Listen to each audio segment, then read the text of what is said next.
The 2004 Hiroshima high school girl murder. A decade-long hunt for justice. Today, we delve into a case that unfolded in Japan.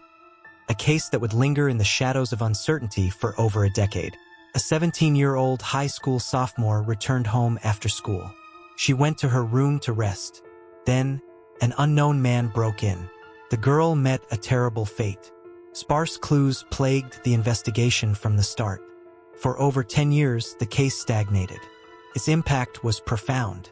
It became one of Japan's most notorious unsolved mysteries, gripping the nation.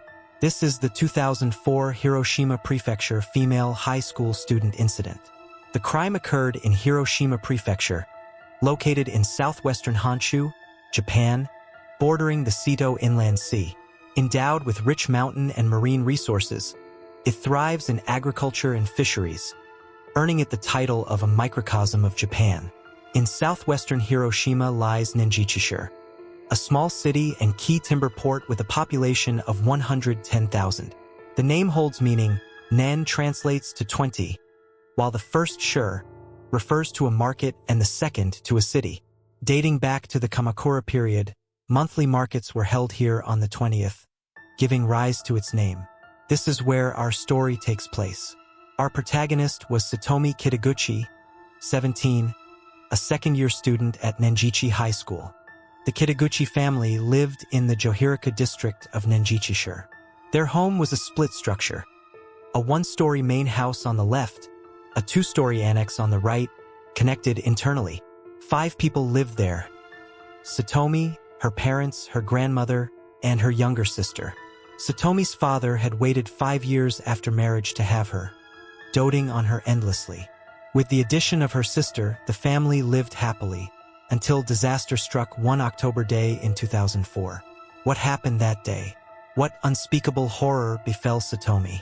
Let us rewind to October 5, 2004, a Tuesday. Satomi left for school by bicycle as usual. That day was different. It was exam day. She only had tests in the morning with no afternoon classes. When the exams ended at noon, she headed home, 3 hours earlier than normal.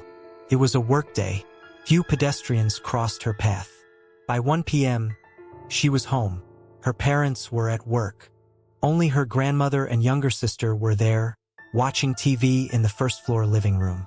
Satomi greeted them, then sat alone to eat lunch. Afterward, drowsiness set in. She retreated to her room, not in the main house, but on the second floor of the annex. Though connected, the living room and her room were separated by a distance. She had a part-time job starting at 5 p.m., so she lay down to rest, music playing softly. An hour passed. It was 3 p.m. Downstairs, her grandmother and sister still watched TV, engrossed. Then, a blood-curdling scream star. It was Satomi's. Grandmother and sister froze.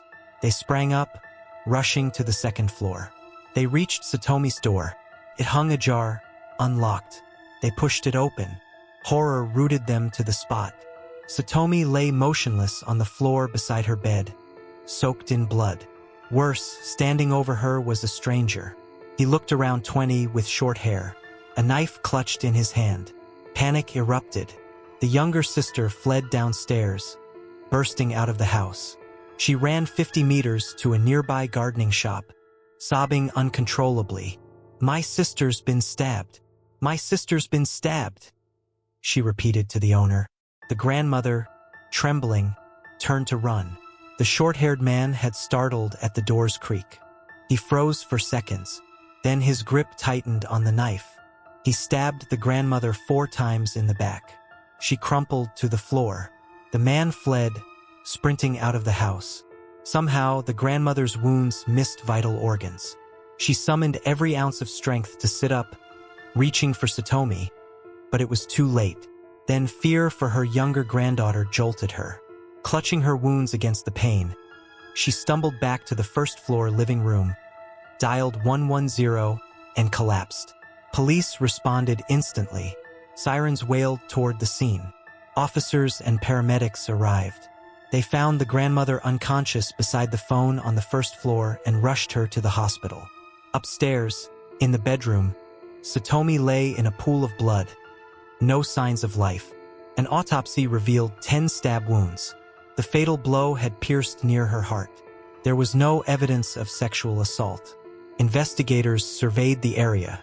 The killer had choices: left, toward neighboring houses or a river; right, onto a main road, with endless escape routes.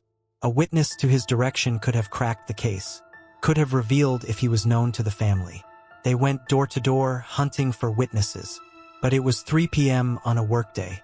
The streets were empty. No one had seen anyone flee the Kitaguchi home.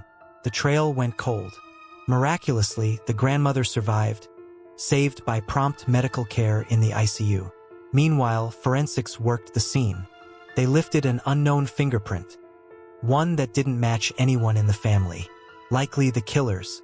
On the bedroom floor, they found several identical shoe prints, left in his hasty escape. The tread led them to a brand and model. The size was 26 to 27 centimeters. Under Satomi's fingernails, they found skin flakes, from which they extracted male DNA. Concrete evidence. But not enough. Then came a breakthrough. The grandmother and younger sister could describe the killer. Police sketched his face. Short hair, narrow eyes, prominent acne, stocky build, roughly 165 centimeters tall, around 20 years old. Hiroshima Prefectural Police felt hope. Match the sketch to a person, pair it with fingerprint, shoe print, and DNA, and they had their conviction. They showed the sketch to the family, neighbors, classmates, passersby. No one recognized him. The investigation hit a wall. Satomi's death shattered the family. The pain deepened as the killer vanished. Like smoke. Satomi's parents had saved 3 million yen for her college tuition. Her father, consumed by grief and rage, announced he'd never forgive the killer. He offered the entire sum as a reward for information. Posters went up on street corners in crowded areas in police stations nationwide. The case gained national attention. Hiroshima police refused to give up.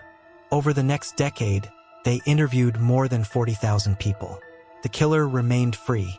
Satomi's father created an online blog. He wrote daily for over 10 years. More than 4,000 entries.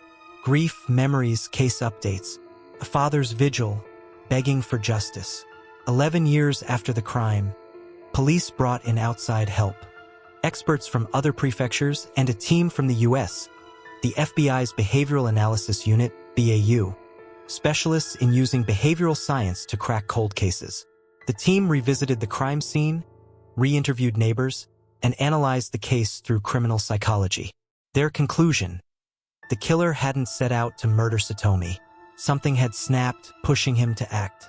Using the original sketch and modern technology, they created an age-progressed image of the suspect, how he might look 11 years later. Eyes rarely change with age, they noted. But even with the BAU's expertise, the case remained stuck. Everyone feared it would stay unsolved forever. Then, in April 2018, something unthinkable happened. Police in Yamaguchi Prefecture received a call. A construction worker reported his supervisor had kicked him in the butt during a tantrum. Officers arrived at the company in Ube, Yamaguchi. The supervisor was Manabu Kojima, 35, a 10-year veteran at the firm. A work dispute had sparked his outburst. By the time police arrived, tempers had cooled. But protocol demanded a statement, especially from Kojima, the aggressor.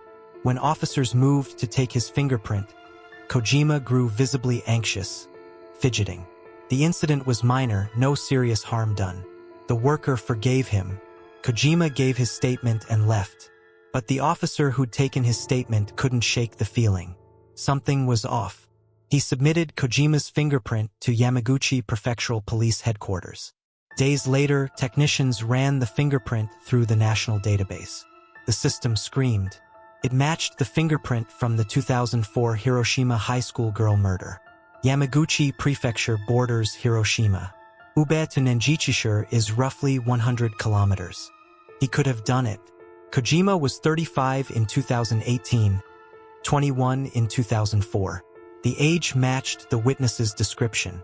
Yamaguchi police arrested Kojima and transferred him to Hiroshima. His boss was stunned. He never missed a day of work. He had a good attitude, he said. I never thought a man who'd worked for me 10 years could do something so unspeakable. You never really know someone. The trial began in March 2020. Kojima initially denied everything, but in court, faced with irrefutable evidence, he confessed.